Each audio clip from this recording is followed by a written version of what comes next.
My name is Sarah. I'm 34 years old, and I've been married to Jake for 5 years. We live in a cozy house in the suburbs of Chicago, and our life flows in a steady rhythm. Work, home, rare weekends together, all of this has become our routine. But one day, everything changed because of an unexpected phone call. It was a typical Friday evening. Jake, as usual, returned from work a little after 6 and settled in the living room to watch the news. I was preparing dinner in the kitchen when my phone suddenly rang. Usually I don't answer calls during dinner, but something made me pick it up and look at the screen. The number was unfamiliar and I decided to answer. "Hello?" I asked, not suspecting that this call would change our lives. "Sarah, hi. This is Mark from headquarters," came the voice on the other end of the line. Mark was my boss, and his call after hours immediately alarmed me. "Hi, Mark. Is something wrong?" "Yes, I have some important news for you.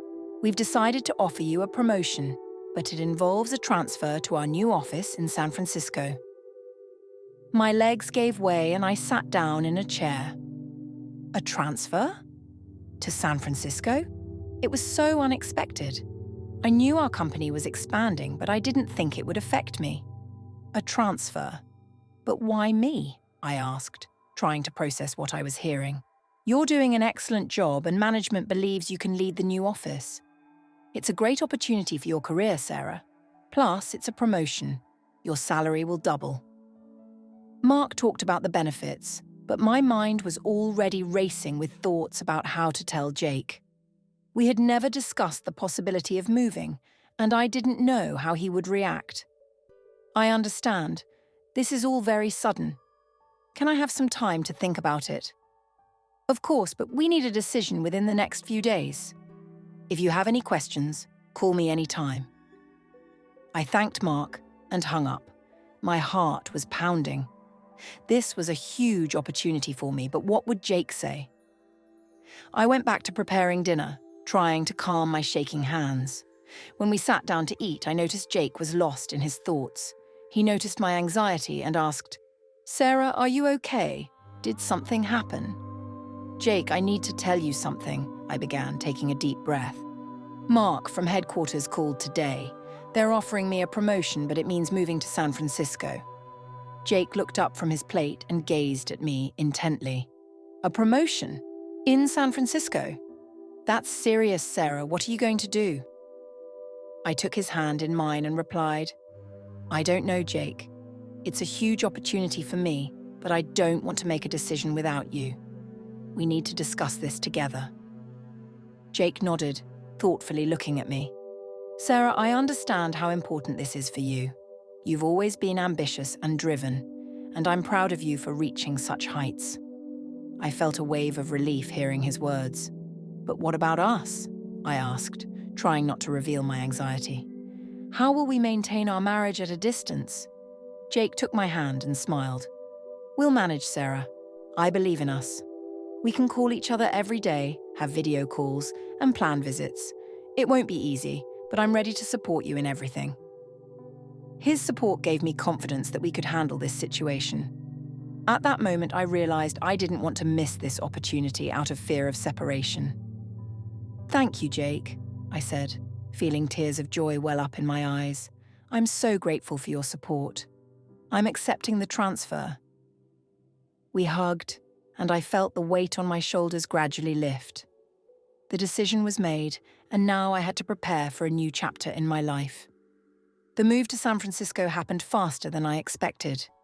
Just a few weeks after making the decision, I was already packing my things and preparing for the new phase of my life. Jake helped me with the packing, and although he tried to look calm, I could see the hidden worry in his eyes. The farewell at the airport was tough. We hugged for a long time, and I felt his warmth trying to hold me back from this big step, but I knew it was necessary for my future. "We'll manage, Sarah," he said, looking into my eyes. "I believe in us." I nodded, trying to hold back tears. "I believe in us too, Jake. I'll call you every day." The first days in San Francisco were exciting. A new city, a new job, new challenges. It all consumed me completely. I began to settle into my new place and quickly got involved in the work process. Jake and I really tried to keep in touch. Every evening we called each other, discussed our days and shared our impressions. But over time, work began to take up more and more of my time. The new position required a tremendous amount of attention and effort. Sometimes I came home so late that I had no strength left for long conversations. Our calls became shorter, and WhatsApp messages replaced many of our conversations. One evening, after an especially hard day, I realized I hadn't called Jake in several days. I texted him, apologizing for being busy and promising that we would talk tomorrow. He replied quickly, understanding and supporting me. But even with his support, I felt the growing distance between us. Work consumed me more and more, and I found less and less time for personal life. We started calling each other less often, and our conversations became more like exchanges of short phrases. One night, sitting in my new office, I thought about what was happening to our marriage. It hurt to realize that we were drifting apart. I wanted to comfort myself with thoughts that this was temporary, that we would manage, but I couldn't shake the feeling that something was going wrong. Several months had passed since I moved to San Francisco. Work had completely taken over my life, and I found less and less time to communicate with Jake. But one day, after an especially hectic week, I received a message from him. "Surprise! I'm flying over to see you this weekend. I can't wait to see you."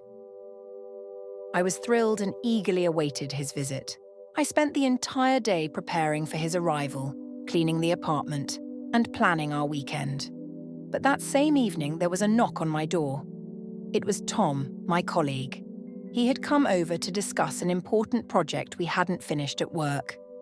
We were sitting in the living room discussing the project details when suddenly Tom pounced on me. I didn't have time to react before his lips were on mine and his hands began wandering over my body.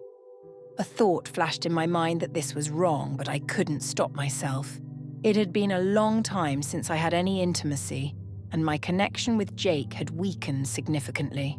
I forgot everything, including that Jake was supposed to arrive that evening.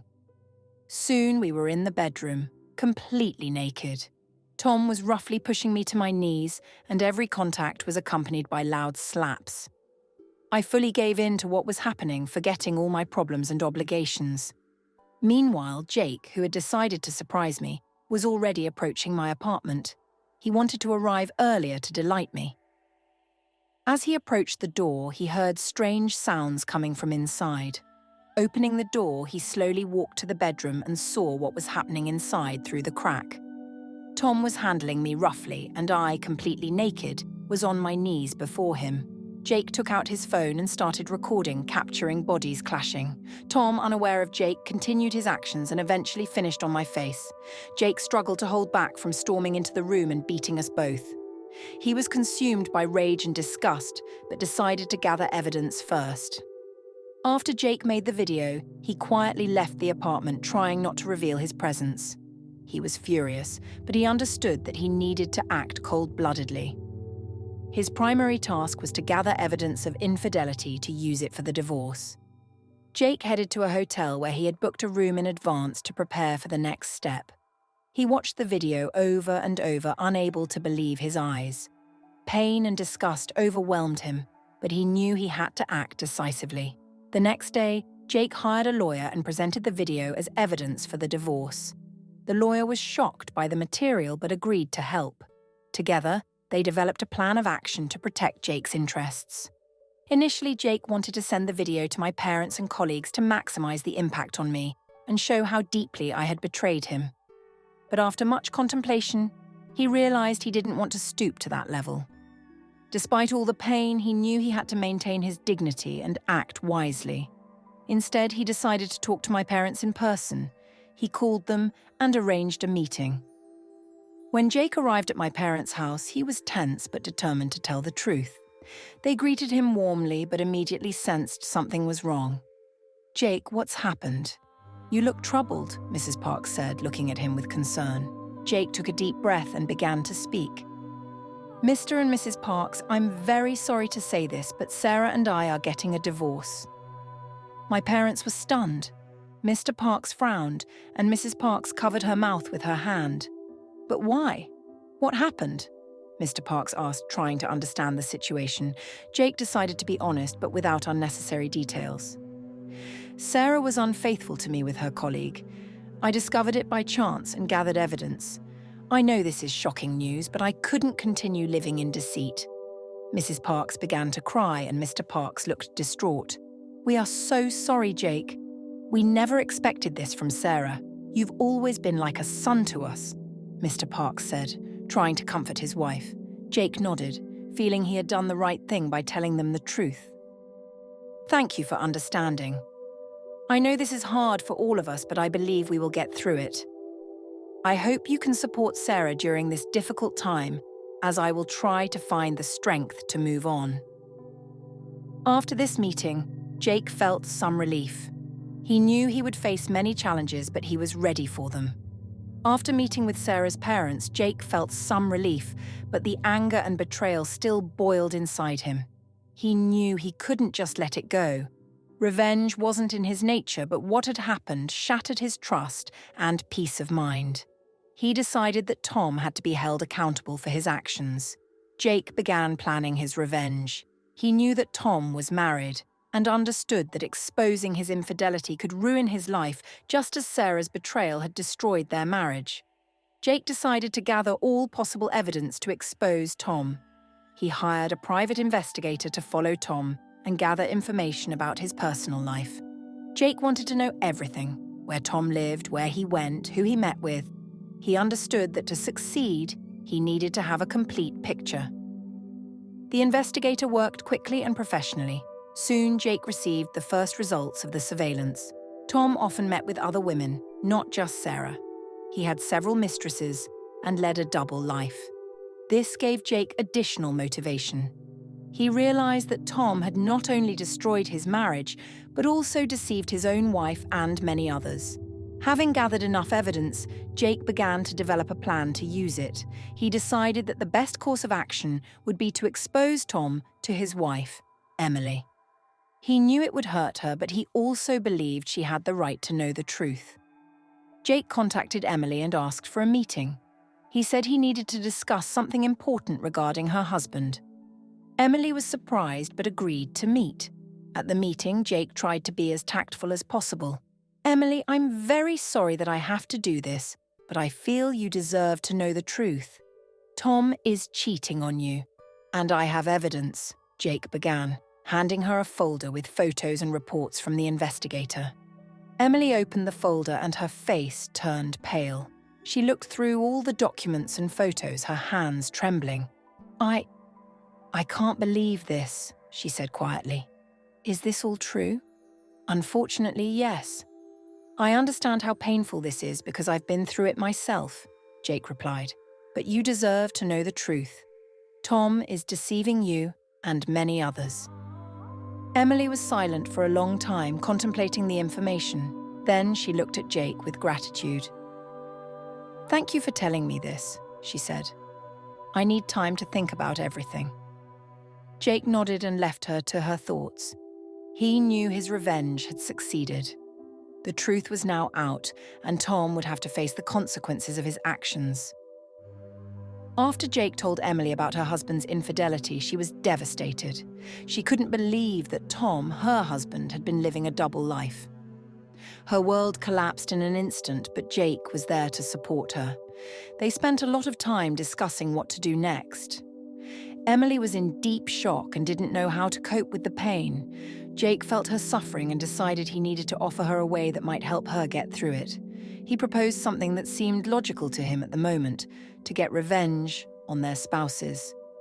Emily, Jake began, I know this sounds crazy, but I feel like we deserve some comfort after all this. Maybe we should try to get back at our exes by sleeping together. It might help us both get rid of the pain and find some solace. Emily thought about his words for a long time. She understood that this could be a dangerous and wrong step, but her resentment and desire for revenge overwhelmed her. Eventually, she nodded, agreeing to Jake's proposal. They spent the evening together, drinking a few cocktails and discussing their feelings.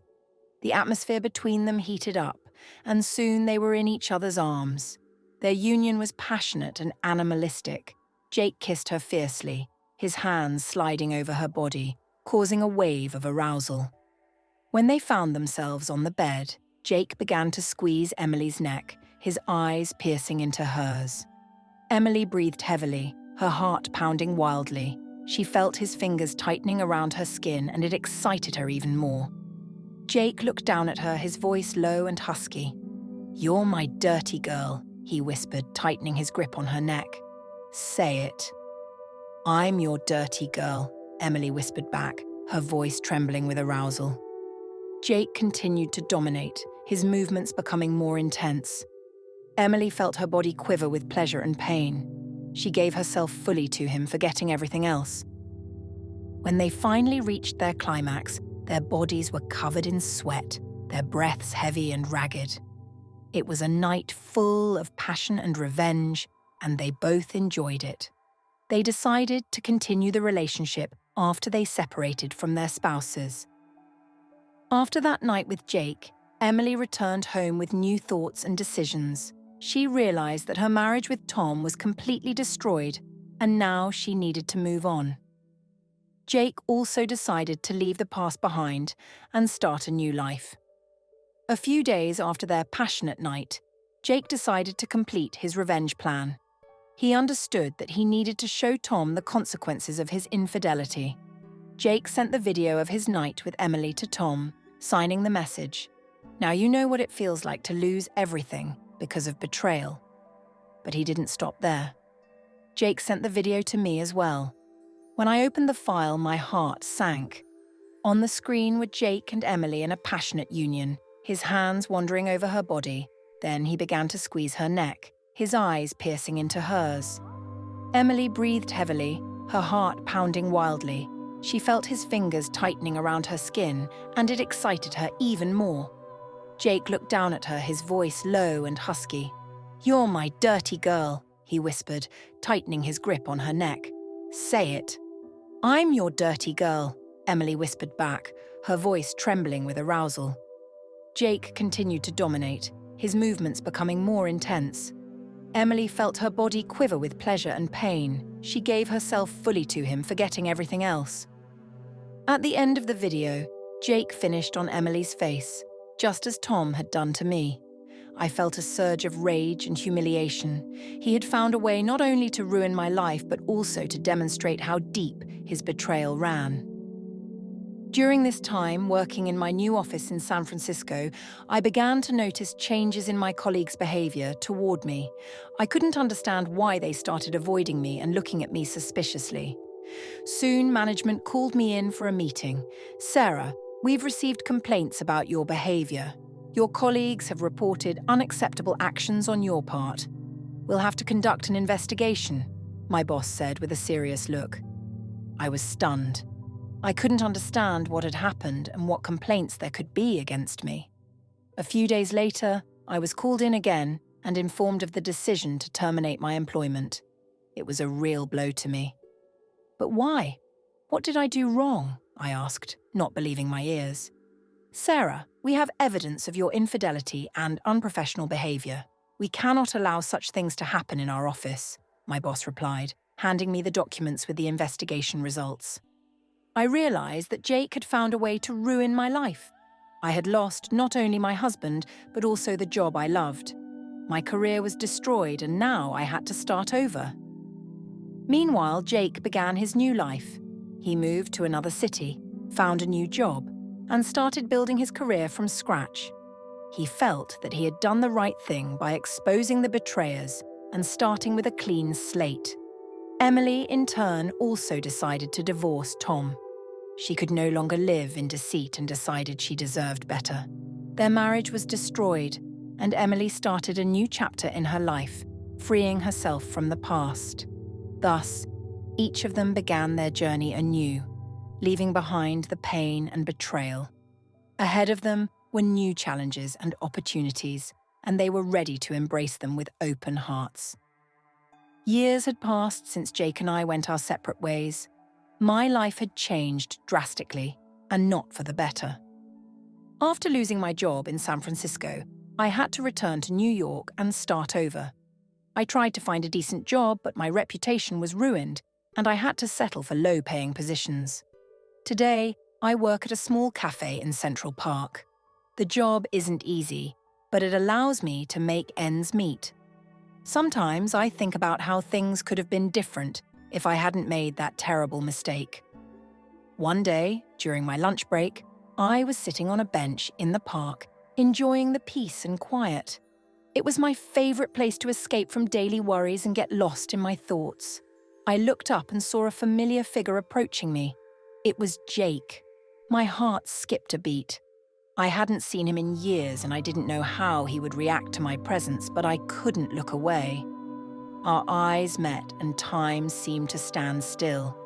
I saw that Jake had changed. He looked confident and successful, nothing like the man I remembered. I tried to read his expression, but it was cold and distant. Jake stopped for a moment, looking at me with disdain. His gaze pierced through me, and I felt the full weight of my mistakes. I knew he saw me only as the woman who had shattered his trust and betrayed him. I wanted to say something to explain how deeply I regretted it, but I couldn't utter a word. He turned away and walked on without saying anything. I sat on the bench, feeling tears well up in my eyes. My life had become a series of regrets and missed opportunities. I realized that my mistakes had left an indelible mark, not only on my life, but also on Jake's. Since then, I never saw Jake again. His silent disdain became a reminder of how important it is to value the trust and love of those close to us. I continue to work at the cafe, trying to find solace in the small joys of daily life, but memories of the past still haunt me. Years passed after all the dramatic events, and each of us went our separate ways. Jake and Tom learned a lot from their mistakes and began to build new lives. Looking back, they understood the devastating consequences that infidelity and betrayal can have. Jake, despite his initial desire for revenge, gradually realized that revenge does not bring long-term satisfaction. He began to understand his feelings and work on himself. Jake understood that the only way to move forward was to forgive and let go of the past. He learned to value genuine relationships and build them on trust and honesty. Over time, he found new love and started a new life from scratch, realizing the importance of sincerity and mutual understanding. Tom, in turn, went through a tough divorce and lost the trust of those around him. His double life destroyed everything he had built. However, this became a lesson for him that changed his attitude towards life and relationships. Tom started seeing a therapist to deal with his internal issues and learn to build healthy relationships. He understood that honesty and loyalty are the key elements of a successful marriage and friendship. As for me, I also learned important lessons from this experience. My infidelity led to catastrophic consequences that destroyed my life. However, I found the strength to start over. I realized that it is necessary to be honest with myself and others, to value trust, and to build relationships based on respect and love. Now, years later, we all understand how important honesty and fidelity are in relationships. Each of us acknowledged our mistakes and did everything possible to become better. We started new lives, full of new opportunities and hopes, understanding that true love and trust are the most valuable things in life.